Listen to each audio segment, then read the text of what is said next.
Hi everyone, good morning. Great to be here. Thanks so much to the organizer for including our work. It's great to be part of this conference.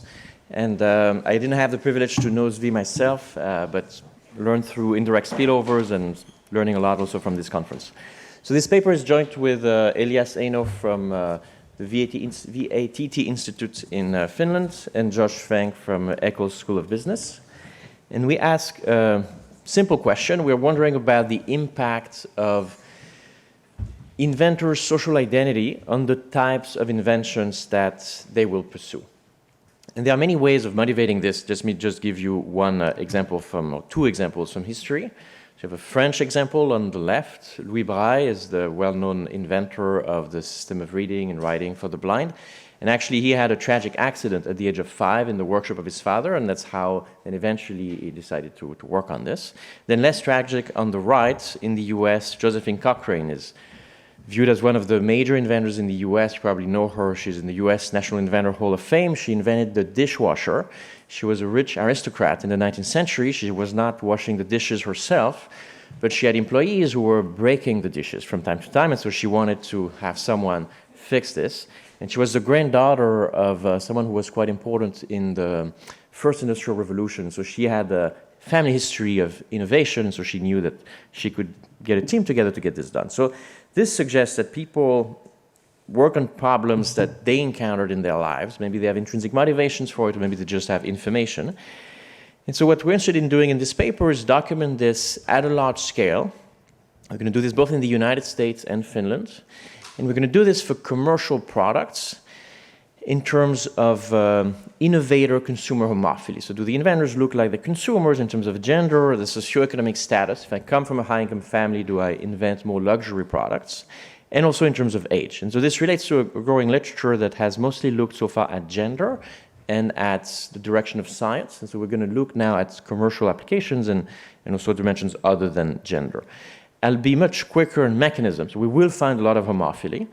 And then in terms of mechanism, I'll be faster today, but I'll just highlight the role of sociological factors. So we'll have some evidence that being exposed to different sets of people changes the types of innovations you do, but doesn't change your profit. So holding profit incentives constant, it seems like you change the types of innovations that you pursue. And so then there's an impact of the underrepresentation of certain groups, women, minorities, people from low-income backgrounds, on the product diversity that you have in the market. And so then the second part of the paper is to bring this to a growth model to see how important these things are for inequality. We know there's large gaps in access to innovation careers. Well, does this create a lot of inequality across different types of consumers? Perhaps not. Perhaps our consumption baskets are sufficiently similar that these effects are not very meaningful at the macro level. So we're going to study this, and also at the same time I'll give you some numbers about implications for long-run growth, so which also is, I think, of independent interest, so stepping back a bit from homophily. So first I'll give you the facts on innovator-consumer homophily, and then the growth model and the implications for cost of living inequality.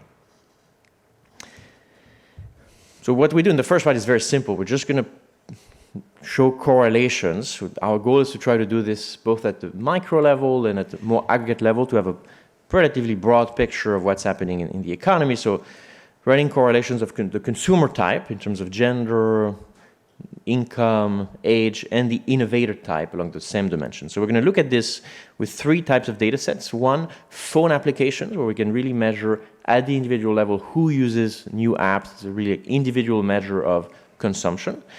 And then we have individual measures of, for each phone application, we see who created this application. We have measures of founders. We're also going to be able to show this for consumer packaged goods in the US. So it's going to be a broader fraction of total consumption, about 15%, and same type of regressions. And then industry-level data sets are going to be used to complement that, to have a broad view. That we will do both in the US and Finland. So just to give you the magnitudes right away, there's about a 20% homophily coefficient at the micro level, so in the phone apps and the consumer packaged goods. So it means that consumers of my own type buy 20% more of my goods compared to the baseline. And then when you look at the industry level, it's a 5% number. And you should basically think about adding these numbers because There's allocation of different types of inventors across different industries, and so that contributes a bit to homophily, and then within industries, they also allocate to different types of goods. So we have to add up the micro level and the industry, the between industry and the within industry type of variation. So what I propose is to briefly tell you more about each of these data sets, then show you these results that I've already previewed, and then move relatively quickly to the growth model. So the phone applications dataset comes from Nielsen. We can track the mobile phone application usage of a sample of about 10,000 US consumers every month from 2017 to 2019, and then we have different kinds of we have all the apps on their phone, so we have also a hierarchy of apps. Some are about gaming, some are about photography, productivity, etc. And then we link that to Crunchbase so that we can track startups, and so then we're going to we link that by name, and then we have information on the founders from Crunchbase, and then from that we're going to get age and gender. And then we find homophily. So if a woman is created the app, then women use this app much more, and the magnitudes here, when you standardize them, it's the number I said earlier, about a 20% increase in usage by women when the founder is a woman.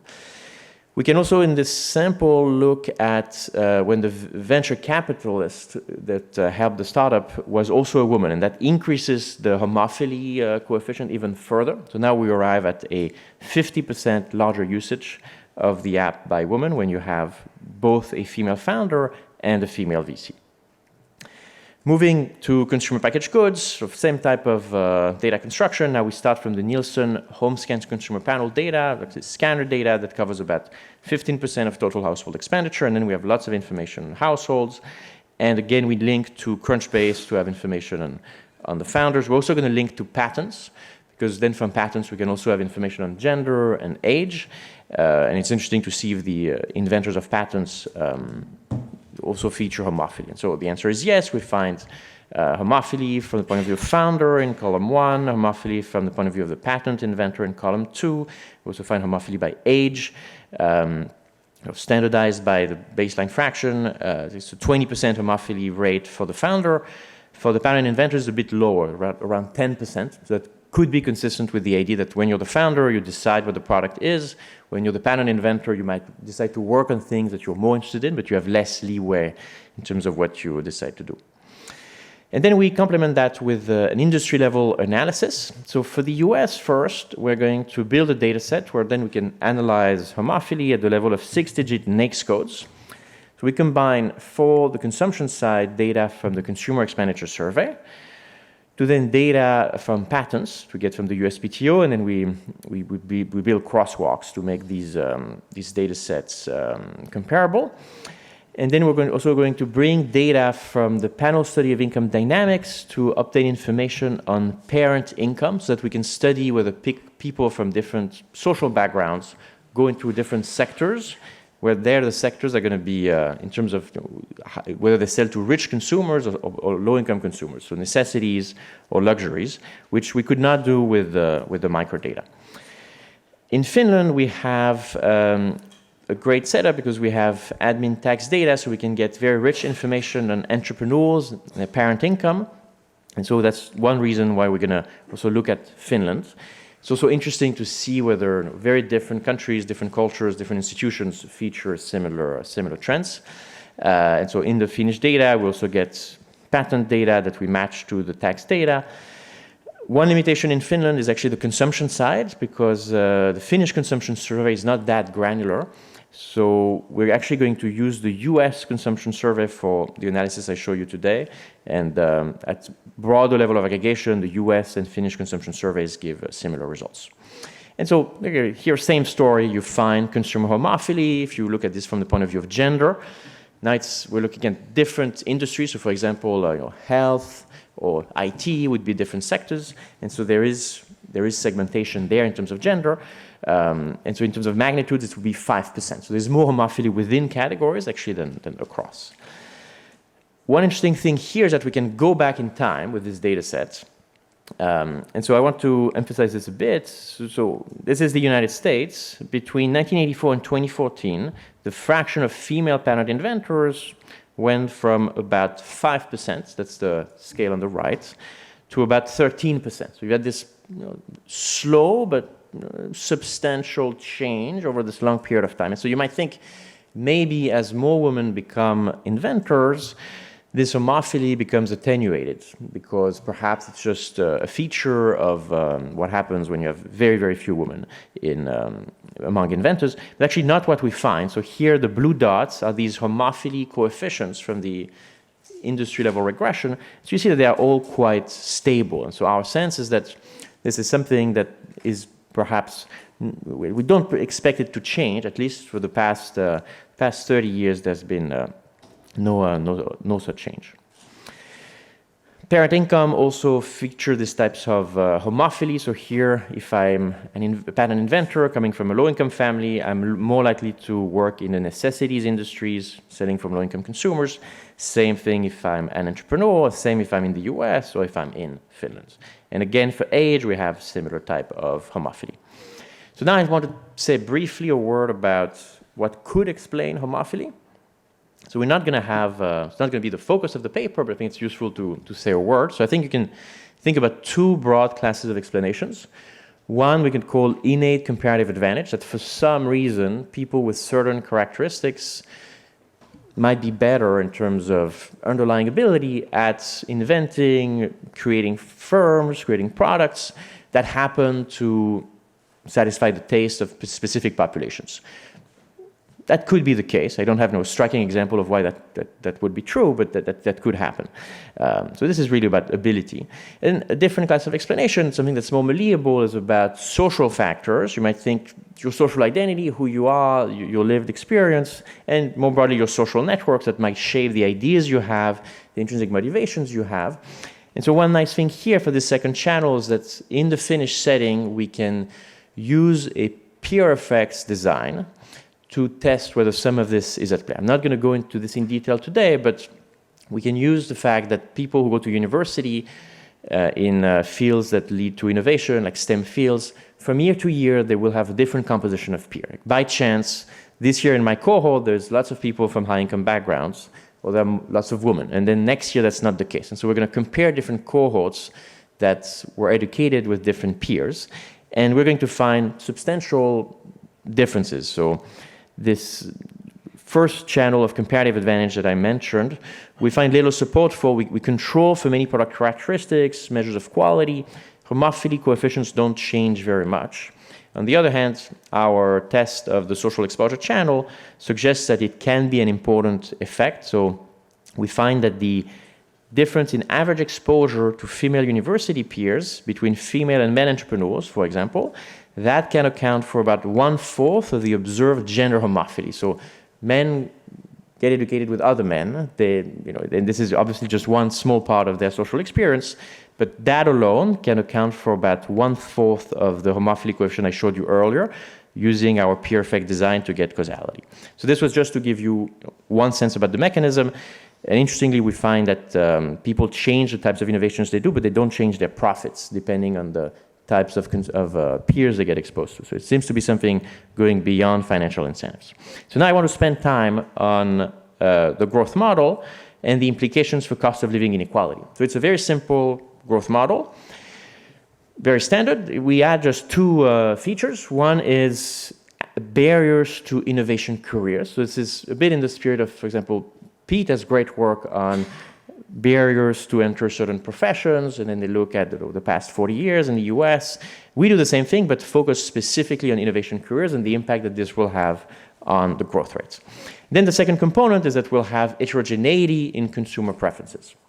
So then we can have an impact on inflation for different groups and cost of living inequality.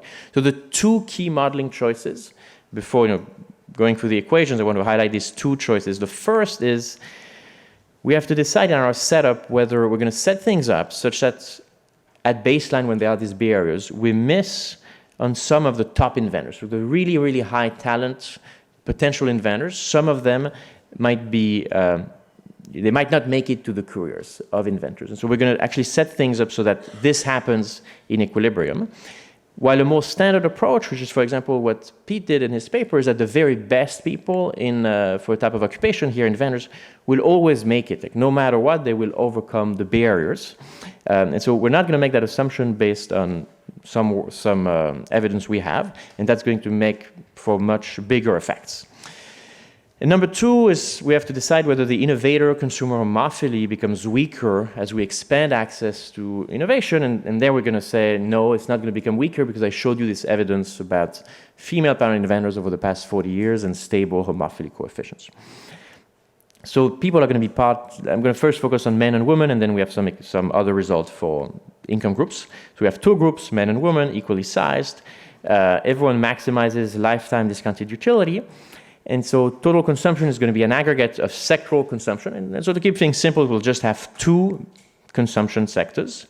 And they're going to be weights, alpha G of I. And so G is going to be your type, man or woman. So you're going to have different tastes, different weights on each of these two sectors. So a very simple setup. And then within each sector, you have a standard product variety setting. Innovation will mean more new products, and J is going to go up. And so that's going to lower the price index for this given sector. So overall, we can then measure inequality as a combination of the gender pay gap and the gender cost of living gap. The cost of living gap depends on how much varieties there are in each sector and the extent to which men and women have different preferences. It's alpha M, alpha W. If people have sufficiently similar preferences, this is not going to matter. So we're just going to then take this to the data.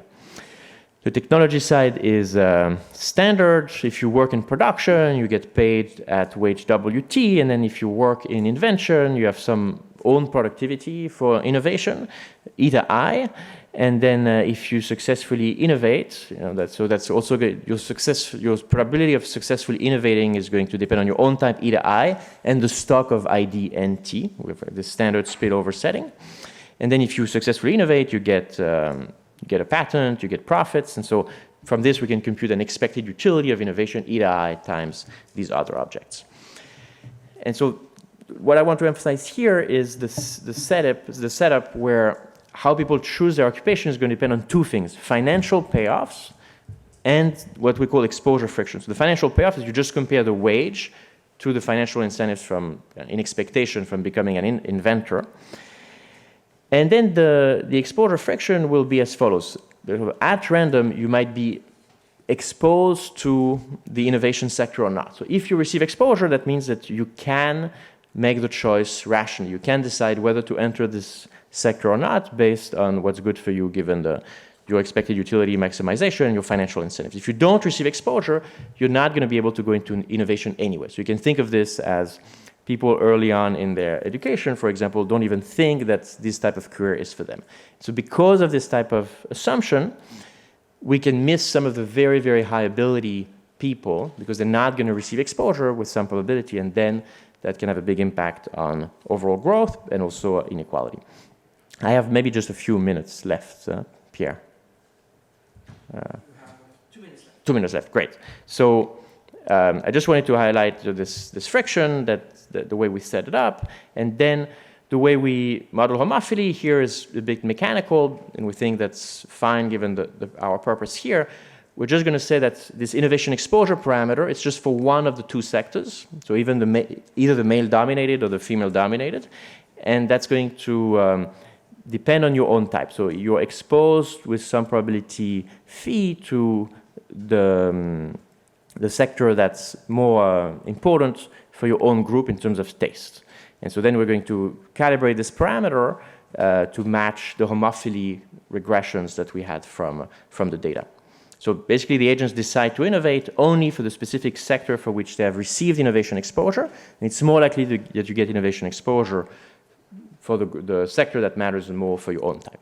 So you can see how the structure here is very simple. And then the question is what happens in equilibrium for cost of living inequality and for growth. So let me show you these results. We're going to calibration using the US data. And then I want to highlight these results here. So let's start on the left. You just have the gender pay gap, which is the standard numbers for the US. Like among people working, men get paid about 20% more than women. Sort of one baseline, one benchmark result. Now, from the model, we get at baseline with the underrepresentation of women in innovation career, and given the homophily coefficient that we found earlier, we have that you have an 18% gender cost of living gap. So it's a large gap in purchasing power that comes from the fact that you have homophily, and also the fact that there's one other channel, which is that since men get paid more than women, there is also the fact that the male-dominated sector is bigger, and so it attracts more invention. So you have these two things, but then we find that the full exposure, the second, and I'll stop here, the second result here just kills the homophily channel, and so it only leaves the financial incentive, the fact that you have sectors of different sizes, and so that kills almost the entirety of the gender cost of living gap. So the bottom line here is that we get a sizable impact on inequality, and the right-hand side panel shows there's also a big impact on growth, which we think is interesting to quantify, even though it's not something that's I think that's of independent interest. Even in a model with no inequality, this would be, I think, of interest. We also find substantial results for differences by income, and I'll stop here just by saying that we have found widespread pattern of innovator-consumer homophily, and that can then matter a lot for inequality by gender. It's worth about 20% of steady-state consumption, and so I'd be happy to discuss this further. Thank you.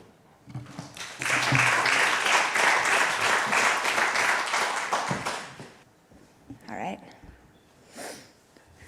Brilliant. So thank you, Pierre. I'm going to try to make up some time here because and thank you for the opportunity, everyone, to be here to discuss this wonderful paper, which, as you probably guessed based on that presentation, is quite far along. So I'm just going to add a few quick thoughts and leave whatever time we have for Q&A.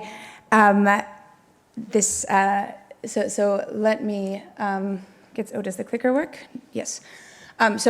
Just some quick reflections. So there's a lot to like here. So literally, like, I printed out the paper, and it's 80 pieces of paper. So there's a lot of paper here.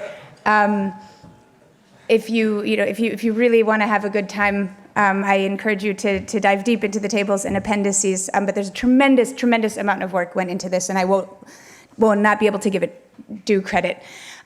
So for me, really the most interesting bits were the growth model. So doing really fantastic stuff with microdata and then actually taking it to the so what.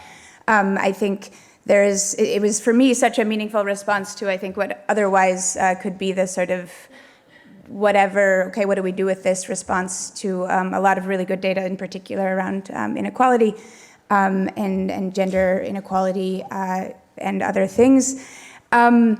I also liked the sort of simultaneous and more robust and broad inclusion of multiple dimensions of what we think of as underrepresented minorities in innovation and entrepreneurship. And I think a lot of the papers that we see, as Xavier said, a lot of it's gender specific, but a lot of it does sort of one thing and does one thing well, and this does many things, and so I like that.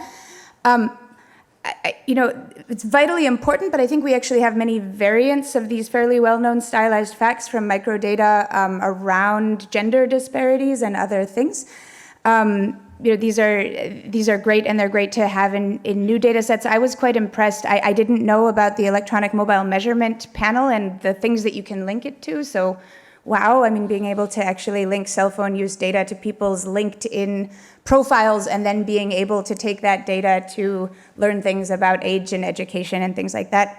Really remarkable stuff, and I think Xavier didn't have time to give sort of due credit to all of the really thoughtful data work that went into this. Like I assume many others, I have many lingering questions about the Finnish data. I'm sure you've heard this approximately 1,000 times. Finland is a weird country, I think, sort of in light even of some of the conversations we've had already in the last few days. Mercedes yesterday told us about the importance of co-location for female invention, like Finland, like either you're in Helsinki or, the Nordic countries, though, sort of separately, though, the Nordic countries are known for having very robust public programs for financing entrepreneurship, for supporting entrepreneurs, big public grants, big public actual investment funds. So sort of the Nordic countries are weird. If you have a dive into some of the tables, you even see this in the summary statistics, sort of the likelihood of having wealthy parents, the likelihood of doing various things in Finland is just like, it looks really different. So So I think the US-Finland dichotomy is really interesting. Part of me wants to sort of have a few more countries just to sort of to triangulate like what to make of all of this. Still a really cool microdata. The peer effects, I love the peer effects literature. I got my start as an undergraduate research assistant supporting Bruce Sacerdote, who was doing a bunch of peer effects literature at the time. So big fan of this and know it well. I think, as is always the case, but I think particularly here, because we're doing so many things, I think it's just tricky to understand the role of what I would think of as treatment intensity. So how do I think of that? And what I would want is actually more natural experiments around peer exposure in order to like understand how treatment intensity matters, and I think the last comment I'll make is around wanting to have more on policy implications. How do we think of an additional year of coeducation at university, or how do we think of a year of Teach for America sort of in the big scheme of things? And so those are just some open questions. Okay, so just a few thoughts. What are we talking about here? I found a nice sketch. This is our friend Josephine Cochran with her famous dishwasher.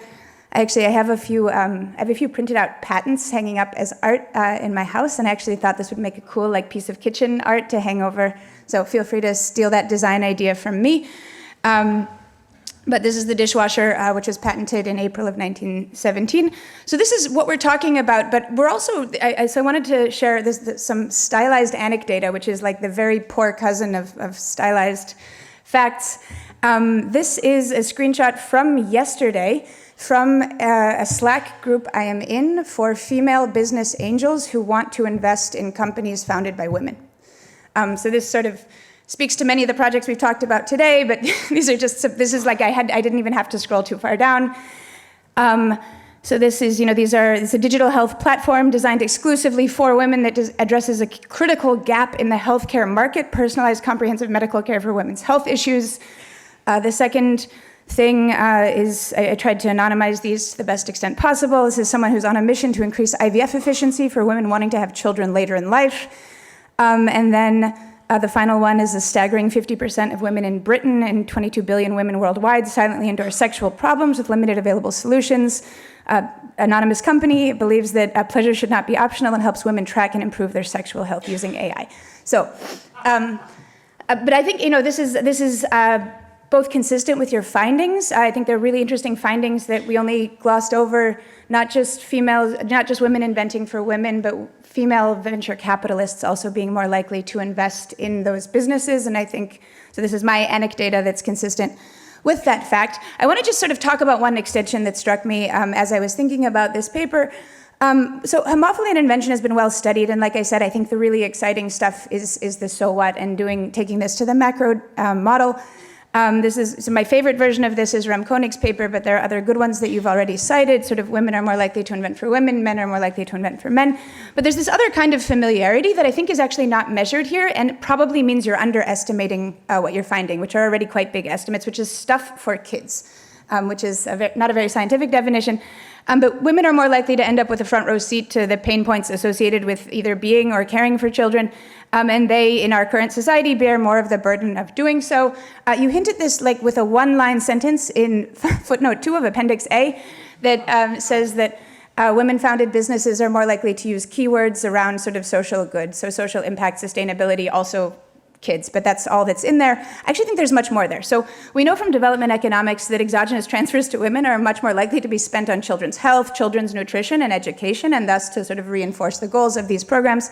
And so I want to go back to my, Pierre, I'm really almost done. I want to go back to, and I still have a couple minutes anyhow, I want to go back to my, albeit totally selected sample of females-led startups from this year, and this was, this was on the first page, so these are pitches for startups that were proposed to this all-female business angel group around preventing children from developing asthma, which so this is like an actual health application, and then this last screenshot is from a pitch deck for a company with 3 strong female founders working to help children eat healthier, which is a topic close to the heart of the person who posted this. They have great products, and I share this with a good deal of irony because in my family, my husband does about 90% of the grocery shopping and cooking for my 2 children. But So, the question, though, is, might this be worth more than an appendix footnote? I think there are a large number of potential both inventions and businesses that would be built and led by women, and targeting not just women, but the people that women are statistically more likely to be caring for. So, and then my last thought, as I said earlier, I would love more than just the sort of 2 or 3 sentence concluding paragraph on policy implications. I don't think that you can say everything that's possible, but I think there's a whole category of stuff that I get excited about thinking about there. So terrific paper. I learned a lot. Thank you very much.